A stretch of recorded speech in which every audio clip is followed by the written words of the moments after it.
Hey everybody, happy Wednesday evening live tutorial stream. We are kicking off our week of streaming back here at the actual Beating Dreams. Yes, my delightful vacation has come to an end, but it was wonderful to see friends and family who I haven't seen since pre-pandemic. It was a really good time and I think a pretty decent streaming experience. I'm back on my laptop for the moment because my new streaming computer is delayed in Alabama. My guess is that is probably some kind of weather-related delay since the monsoons have come to this part of the country in the past couple of days. So this evening's project is kind of a back to basics.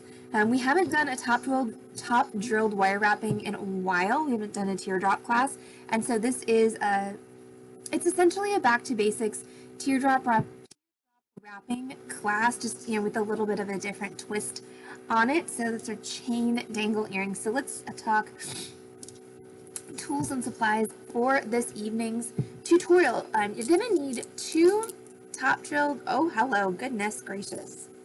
You were fine before I got on stream, but now you are very excited, camera. My camera is very excited about the lights and everything. Let's see if we can fix that, shall we? So how's everybody doing this Wednesday evening? I hope y'all are doing well. Or at least surviving. Hey, it's the end of the middle of another week in Crazy Town, and we've all survived it. So that's definitely a thing of which we should be proud. Okay, so 2 larger teardrops. Okay, these are probably about 20mm rose quartz drops. And then you're going to need, you can really use as many as you want, but just smaller teardrops, 6 to 8mm, even 4mm. You're going to need about 10 or 12 of those.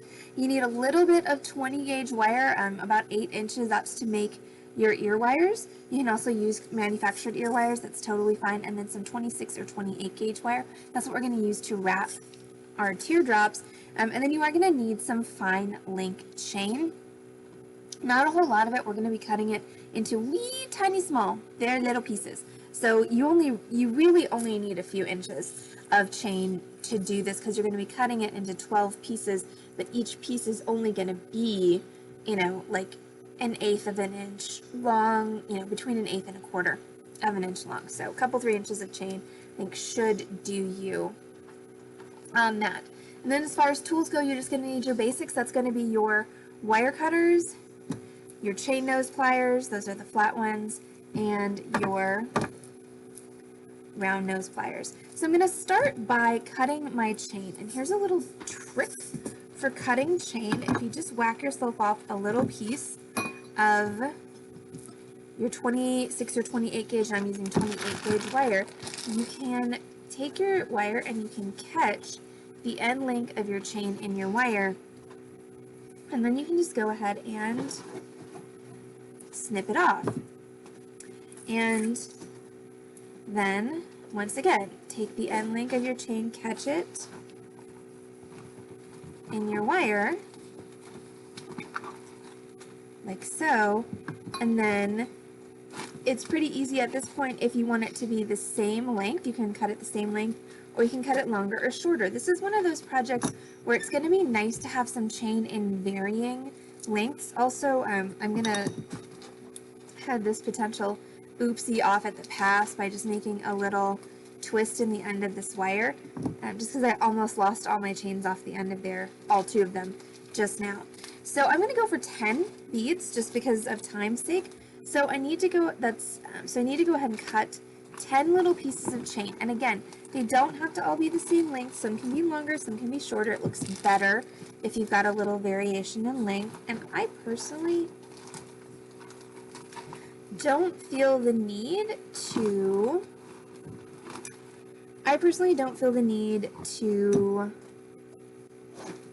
make each earring exactly the same as its mate. So what I'm saying is you don't have to cut 2 of every length. You can just cut 10 random length pieces of chain.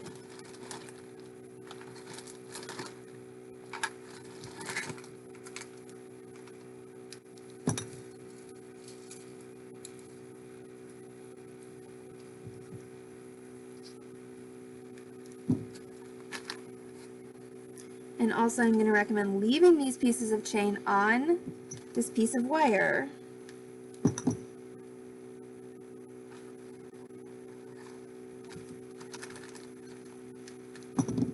Because that's going to make them much easier to handle. If you just put them in a pile on your work surface, they get really, really difficult to get your hands on. So again, I'm going for 10. What do I have for? 2, 4, 6, 8. This is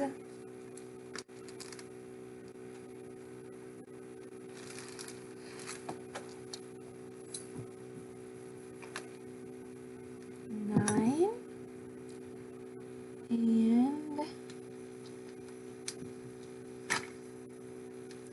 10. Alright, so that's my 10 varying size pieces of chain. And again, the one thing they have in common is they are all very short, okay? Because if you make them too long, what's going to happen is they're going to drop down too much and they're just going to completely, the beads are going to completely cover your large teardrop, which isn't the point here. So again, I've got all my 10 pieces of chain here. I'm going to just keep those on this little scrap piece of wire, set them aside, and now I'm going to start adding beads to them. So this is going to be my smaller beads, and I've got a mixture of, I have these coated garnets, which are really cool, and then I have some uncoated garnets, and I'm going to mix those two together. Yay, Lori used the chain cutting method. It really is, it's incredibly handy. Transformative. All right, so how many of the coated do I have? 3. All right, so I've got 6 of those, so 3 per earring, and then 2 plain. Oh, there's a sneeze somewhere in my nose. I hate it when they just hide. Me too. Not like you don't have things to do. Exactly. All right, so I've got 10 beads, 5 for each earring, and they're just all, you know, kind of mixed up, being those garnets. I will say also the my sample earrings, these guys here, I used apatite for the main small beads on them. Just don't do that. Apatite is a real pain in the butt when it comes to anything that involves top drilled wire wrapping because it's so soft. It's so incredibly soft that the tips of your apatites will just snap off when you do that initial bend, and it is just so frustrating when you're trying to complete a project and your beads just keep breaking in your hand. So stay away from apatite if at all possible. Apatite is much better as a center drilled stone like a rondelle or round, makes great necklaces. Just top drilled apatites are just evil, woefully frustrating, and possibly evil. All right, so now we're going to start wire wrapping all of these little teardroppies and putting them on the chain so that we can assemble them into our earring. So we're going to go ahead and take a length of 28 gauge wire, and I just cut about 8 or 10 inches. You know, maybe I'm going to find the right frame at some point. There we go. There's my face. Hi, people. So yeah, 8 or 10 inches is what I cut. And I'm going to go ahead and take that through my bead, like so. And I want to have a short side and a long side. So I want to have one side that is about 1 inch or so and one side that's the entire rest of my wire. And I'm going to take those 2 ends of wire and I'm going to bend them up against the hole of the bead, like so. So I make a triangle, and I want ideally the point of my triangle to be directly above the point of my bead, except that bead is drilled really poorly. We're kicking that bead off of the island. We're not using you.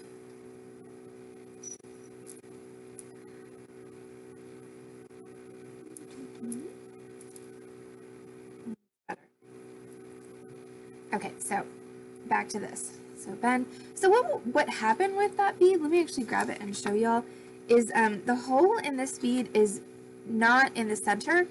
It's really just kind of skimming the back of the bead, and that means that it's not going to hang nicely no matter what you do. The only way really to sort of deal with a bead where the drill is so far in the back like this is to make one of those little hats on it, and that is not part of our project for tonight, so it got kicked off the island. Bye bead. Exactly, bye bead, bye. Heather also makes a good point about appetite is even if you manage to make it through the end of the project with all of your appetite intact, they're not really good as far as surviving wear and tear. I have one particular friend who, to be fair, is fairly hard on her jewelry, and I've forbidden her from buying anything appetite from me ever again. Because always, 6 months later, she returns it to me with all the teardrops broken off, and then I have to go find all new teardrops to replace them with. So she's forbidden from I appetite keep getting forever. tricked, and I'm not hard on my jewelry, and I know how to fix it. But I have right now at least 2 pairs of earrings that are single earrings. Yeah, appetite are they're so unfortunately pretty, I think is the problem. Yeah. Because obviously I got tricked. I, made my sample out of Vile temptresses. something like that. Okay, so back to this. All right, we have our triangle. Now I'm going to grab my chain nose pliers. And we're going to grab the long wire directly above the point where those 2 wires cross. And we're just going to take our pliers and we're going to bend that wire back. So what I've done, if I flip this over, you can see I've made a little bend in that wire, and I've basically centered it up over the central axis of my bead. Now I'm going to take my short wire and I'm going to wrap it around my long wire, and I just do that with my hands 1.5 times. So I do want to make sure I get it nice and tight. So 1.5 times.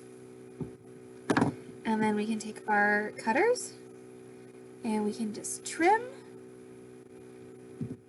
and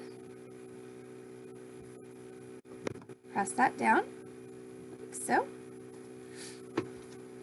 Now, we're going to make a basic wire wrap loop. So when you're wire wrapping a top drill bead, it's a 2-stage process. So stage 1 gets you to this. This is bead on a stick. This is actually a really great way to essentially make a head pin if you don't have any head pins, or if you have a bead that, say, your head pins keep falling through the bead. This is a good way to make kind of your own head pin that has a larger end. Plus, it's pretty because it has a bead on it. But if you're not going to use this as a head pin, then we need to make a loop that we can use to attach it to our chain. That's going to start with our round nose pliers. Wow. For somebody who just had a vacation, I think I need a vacation for my vacation. That usually happens. To be fair, you had a vacation with a small child.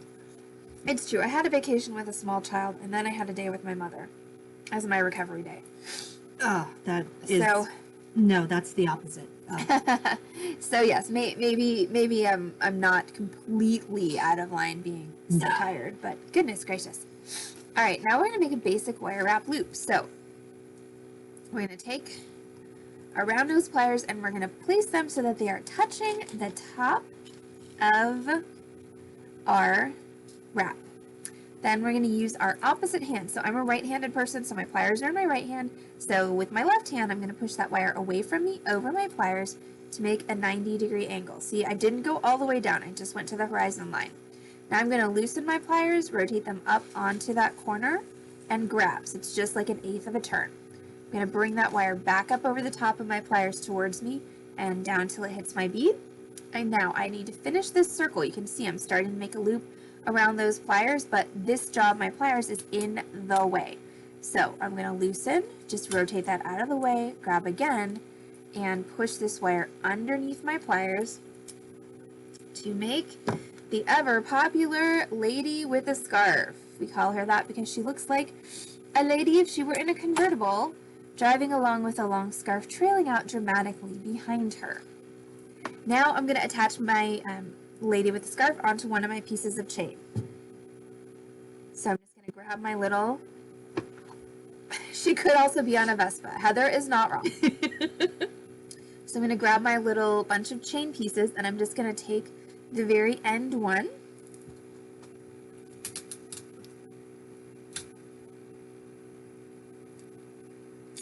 And I'm going to catch the last link of it with my wire, and I'm just going to pull it off of my little temporary holding wire, and then just slide it down and all the way up into my loop. Now when you're dealing with such a tiny little piece of chain, sometimes you need to just grab your chain nose pliers and use that to kind of feed it into the loop.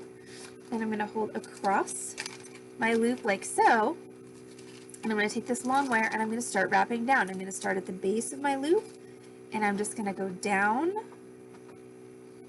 one coil at a time until I have met the wire end that's already there. And then I'm going to trim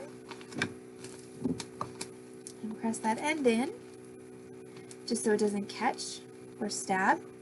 And now I have one bead on a piece of chain. So now we just repeat this for all of the rest of the beads. So one more time, I'm going to do a garnet, a smaller garnet this time. Wire goes through, wire makes your triangle. Again, at any point if you are trying to manipulate your wire and you feel like you can't with your fingers, this is what your pliers are for. Grab with your pliers directly above the point where those two wires cross, bend it up so that that's interesting. Well, Heather made a Gordian knot of vinyl and chain. I like to tie fancy knots. Yes. So what I've done here is I've bent this back. I've centered it above the central axis of the bead. Again, this is what it looks like from the back. And then we're gonna go around. Wrap the short one around the long one. 1.5 times. You could go 2 times, but just don't go too many times because remember we still have to come down from the top. And so if we do too much going up, we're gonna have a lot coming down. It's gonna be very wire heavy. Yeah, I think my sinuses just finally realized that I'm back in Dallas with all of the allergies. Like, And- oh, welcome home! And the things that happen after it rains are my primary allergy triggers. And it's been raining. So there's definitely going to be some Claritin happening between streams, if I have some. All right, now we're going to make that basic wire wrap loops. We're going to go away, rotate, back up over the top, rotate, underneath. Lady with a scarf, look at that. Look how cute she is. And then find your my little holder of chain and take the next piece. Catch that last link with my wire like so. Pull it off. Feed it all the way up.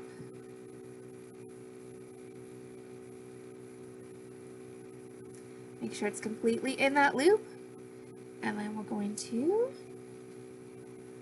hold across and wrap down.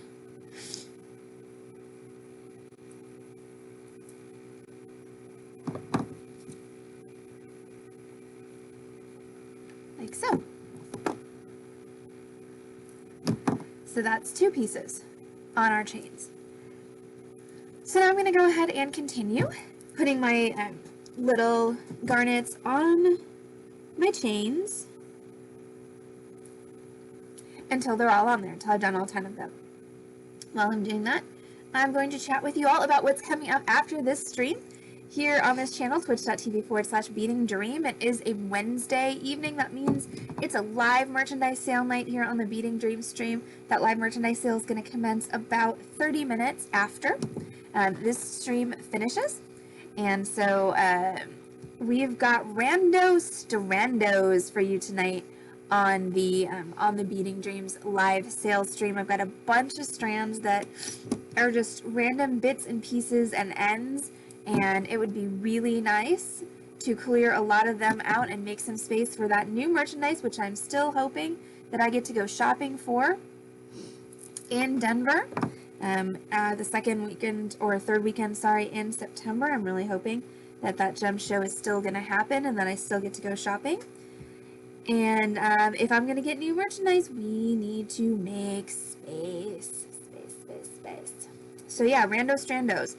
They're not all going to be the same price, but we're going to do a couple of price groupings tonight of the rando strandos. And also, Heather pointed out to me that there are some strands of $3 metal and some strands of the $5 agates that did not make it onto Saturday night sale because I forgot to pack them up and take them to Chicago. So we do also have some of the 8-inch agate strands and 8-inch metal strands for you, just a couple of them tonight that I forgot to put on Saturday's sale. So it should be a fun evening.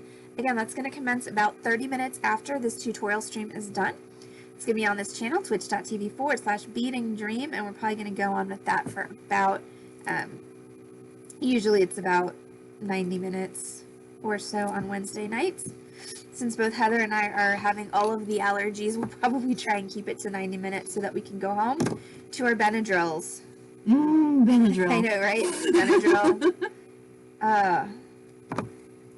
Nothing works quite as well as long as you don't mind being in a coma. Yeah. I think one of the funniest memes I've seen was that it was a comic strip, and, you know, it was a guy at his computer, and, you know, sniff, sniff, oh, I think I'm allergic, I'll take a Benadryl. You know, and then the next frame is just him, like, completely face planting into his keyboard, and then the last frame is a little faux ad for Benadryl that says, Benadryl, you can't have allergies if you're in a coma. Mm-hmm. Sad but true. Accurate. Truth in advertising. I wish it had worked better for me last night. Oh dear. But good news, I checked up every hour to make sure it was a new hour. Okay, well, we're glad that you I'm vigilant. did. Alright, so Heather made sure that time did not go awry last night, just in case anyone was concerned that there was some kind of weird stuff going on. Even a pick of ASO back in the day, right? See, at least I'm pretty smart. I don't usually take the Benadryl until I'm actually in bed. Yeah. Like, I know better. Or about to walk over to Or it. about to walk over to bed, yes. But, like, don't try and do things after you've taken the Benadryl. This never goes well at all. Oh, Never, the one ever. time I took NyQuil. I'm never allowed to try that again. Oh. Unless I'm actively sitting on my bed and don't have anywhere to be for at least 24 hours, so. Got it. You know, NyQuil never worked great for me. Well, it certainly made me forget I felt bad. Well, there you go. Yeah, I never used NyQuil recreationally, and I knew people that did, but I never used NyQuil recreationally, and it never was my preferred. I've been a Theraflu girl, Oh, it's the best. you know, pretty much my entire young adult and adult life, even though it tastes like utter shit. Add tang to it. Yeah, you keep telling me that. I do, because I mean it. It adds extra vitamin C and gives you all different artificial flavors to mask the medicine. So I think my worst Theraflu experience, and it might have been off-brand, but it was the flavor was hot, it's a hot drink, and the flavor was cherry. Oh, no. And I'm like, no, cherry is not a flavor that should be a hot beverage. It just isn't. Nope. Nope. Unless you're Heather, then you feel great apparently the day after next. Yeah. The NyQuil. I'll save my full NyQuil story for when I'm expected to entertain the internet. Yes, Heather now has a list of stories. In case I am unexpectedly called upon to do public speaking. Yes. Let's see. So new stream machine is in Alabama. Hopefully we'll be here tomorrow, but the monitor is not going to be here till Monday. So new stream machine will not be up and running here at the Beating Dreams until Wednesday's stream, hopefully. Still super excited by all of the USB ports. Oh, the things that excite you change as you get older. Yes, they do. It also has pretty lights, so there's that.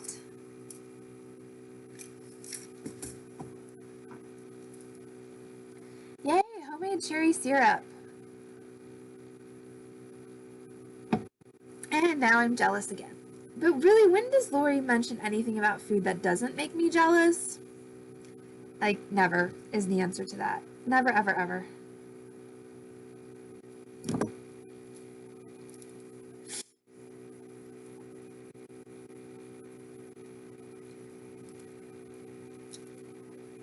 I'm not putting this one on camera because it looks real wonky. We're just keeping this one over here where no one but me can see it, and even I can barely see it because old eyes. Oh, Singapore noodles. Yum. Yum, yum, yum. Okay, seriously, what is up with my nose? You would have loved that cherry pop shake. Awesome. Because Amarena cherries and Pop Rocks on top. It was Oh. so good. Also, question as I pick a key lime Martini? Can you do small amounts of heavy cream? Yes. Okay.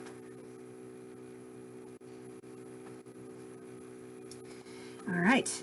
So we're going to drink our weight this weekend. Okay, fantastic. So yeah, key lime martinis are going to be our signature Saturday sip for the Sips Shopping and Shenanigans stream. On Saturday, we are unpausing Martini Month. We did pause Martini Month on Saturday, so I could do Manhattans in honor of my friend Maggie's birthday. Also, it's one of my favorite cocktails and one of Heather's favorite cocktails. So it's not like either of us are ever going to say no. And we don't do the Manhattan Fest, which is all summer. You stop drinking Manhattans for the summer. Why? What's wrong with people? I don't know. It's like not wearing white shoes or something, and I don't know why anyone would do that to themselves. But I don't know either. Like, no, I refuse. I will never fast from my Manhattans. Fair. I shall not. You cannot take my Manhattans from me. Gosh darn it. Yes.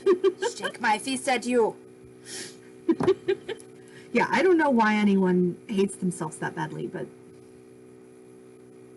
I guess it would be nice to have that first Manhattan, but I don't know that I want to work that hard to... Yeah, no. I can drum up plenty of appreciation for my Manhattans without fasting from them. Yeah. And then Maggie also made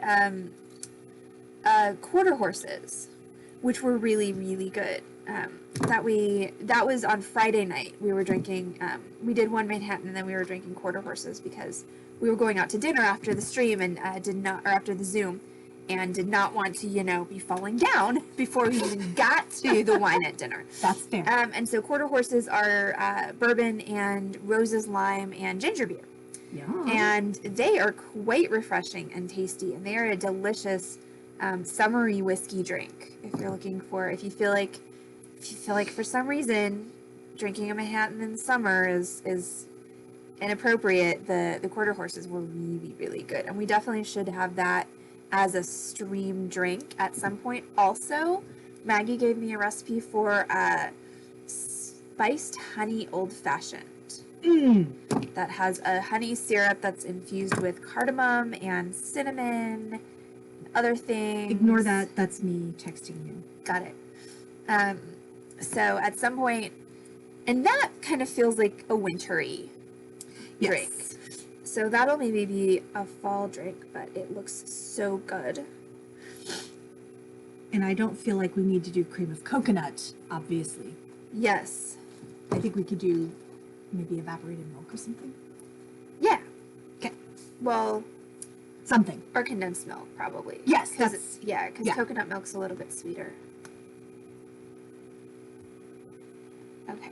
So, una más after this one. And then we're going to put these babies together and make some ear wires.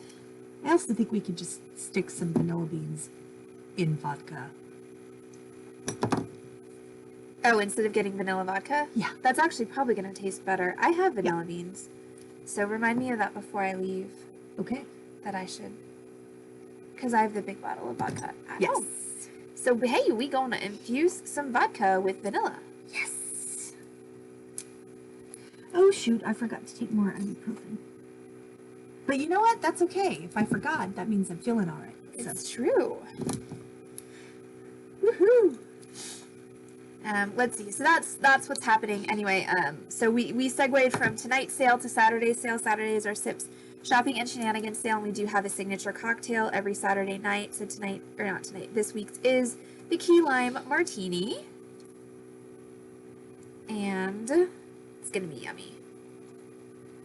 That is a good point, Lori. Yes. Oh gosh. Okay, so I'm sure everyone has had the experience when you were a kid of when you drank the vanilla and it tasted just awful and you were completely horrified by it. Like, I know I'm not the only person who did that. Seemed like such a good idea. The crayons that I chewed on were better as a child, but I feel like I could drink more vanilla these days if I needed to. But diluted. Yes. Ideally. Okay, so now we're going to take our large drops and we're going to put this whole thing together. So we're going to start with our same. Now, if I wanted to, I could move up. This is 28 gauge wire that I'm using. I could move up to 26 gauge to hold these larger teardrops if I wanted to. I'm not going to because I think the holes actually wouldn't accommodate it. But if your holes will accommodate a bump up in wire size, it's never a terrible idea to give yourself a little bit more sturdiness there. We're going to take that, and once again, I've got a short side and a long side. I'm going to take that and I'm just going to bend it up against the holes in the bead. And once again, if you feel like you can't get a hold of this with your fingers, use your pliers. Grab that long wire directly above the point where those two wires cross, bend it straight up, and then wrap the short wire around the long wire. Just 1.5 or 2 times. Okay, so not a whole lot of wraps there. Trim that off. Press your end down because no pointy stabbies. Now, we're going to do our basic wire wrap loop. So the basic wire wrap loop we want to make looking at the side of the bead, and we've got our round nose pliers so that they're touching. That wrap, we're going to go away, rotate, back up over the top, rotate underneath. All right, that gives me my lady with the scarf. Now I'm going to put 5 of my bead chains on here. So once again, it's just like what we've been doing this whole night. We're going to take and just hook through the end of that chain. And I'm just going to do 5 of them. So that's 1, 2, 3, 4, 5. Okay, so 5 beads on their chain on my wire. And I'm just going to slide them all down and just get them all into that loop. There you go. So I'm just going to slide them all up in there and then hold across that loop. If you can avoid smashing those delicate little chains in there, that's a good idea. If you can't, then just hold gently, and then you're going to wrap down starting at the base of your loop all the way down until you reach the end of your wire that's already there. You're going to trim your end off, press it down like so.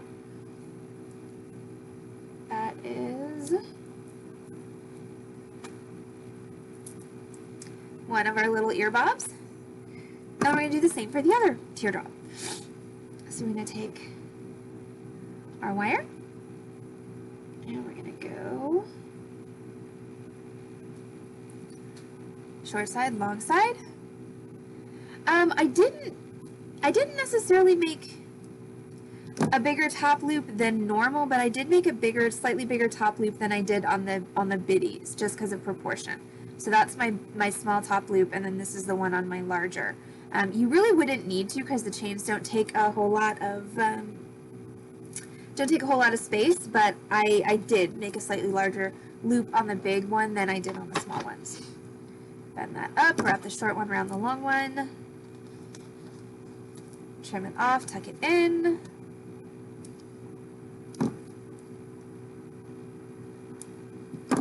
And then, again, the important thing here is you want to start looking at the side of your bead, away, rotate, back up over the top, rotate, underneath, lady with the scarf, grab all my remaining chain pieces. Get them all on there.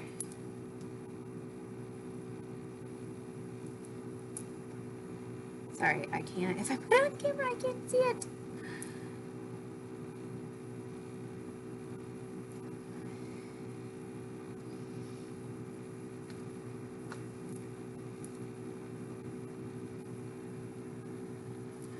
Okay, so that's all of those on there, and now just slide them all up into that loop and hold across that loop. And notice I'm keeping all of my chains sort of over here out of the way. And wrap. Make sure you don't get those chains tangled in your wrapping. That's why you really want to keep them over here out of the way.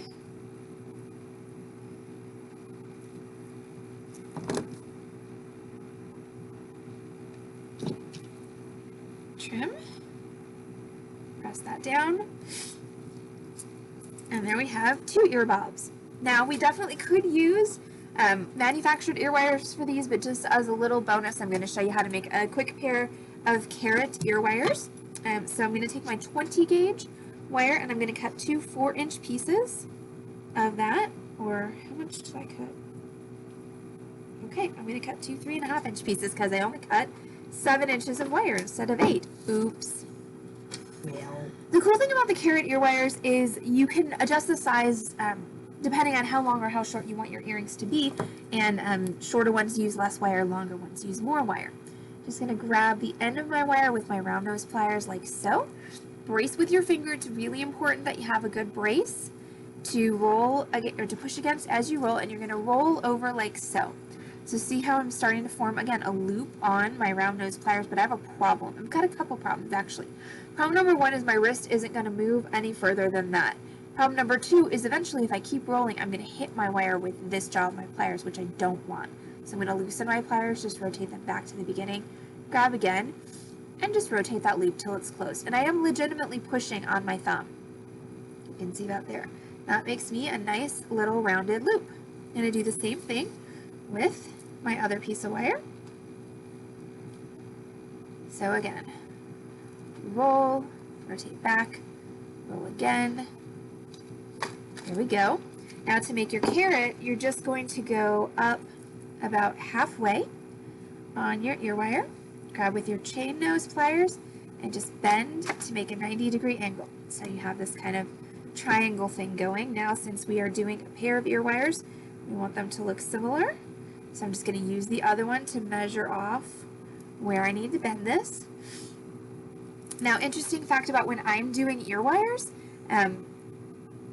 usually I don't make them in pairs. Usually I will make them in larger quantities, like 10 or 12, and then I'll match up the ones that go together because it is difficult to get 2 that look exactly identical. And then to get this nice curve here, we're just going to hold with our chain nose pliers at the top and just use our finger to just bend that wire. So what I'm doing is I'm just running my fingers down the wire and I'm pushing upward with my thumb and downward with my index finger. And that makes this shape of ear wire, which is commonly called a carrot. And you can do a little bit of adjusting by hand if you want of that. Yes, carrot with an E, not carrot with an O. And not carrot with an A either. Or with a K. Wow, there are so many words that are pronounced carrot. welcome to English.